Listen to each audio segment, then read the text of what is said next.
Znam, tata, sve bi učinio za nas. Ali kad si kralj, kao da ti je čitavo kraljevstvo obitelj.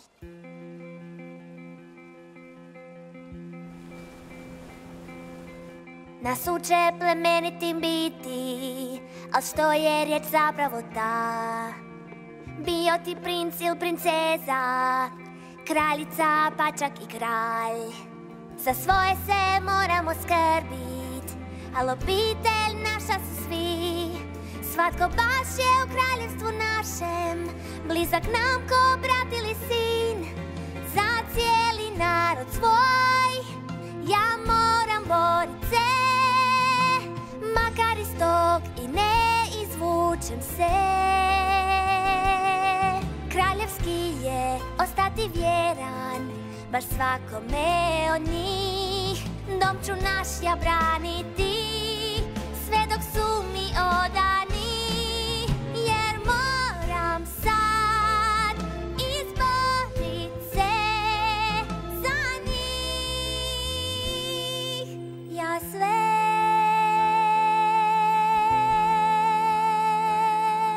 Sofija je u pravu.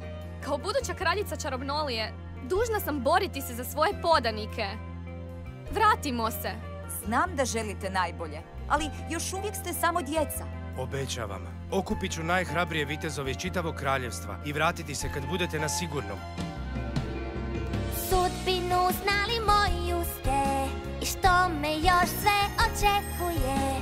Sad je konačno jasno sve, da životni moj put to je. Žao mi je, ali moram ovo učiniti. Želim biti leteći konj. Čekaj! Sofija? Idem s tobom! Amber, ne! Dok sam princ dužnost nalaže, obrani toj da pomognem. Svom kraljevstvu pomozimo, za Čarobnoliju idemo. Bejliviće, okreni ovaj brod! Već ga okrećem, veličanstvo. za cijeli narod svoj, mi sad se borimo, makar iz tog se ne izvučemo.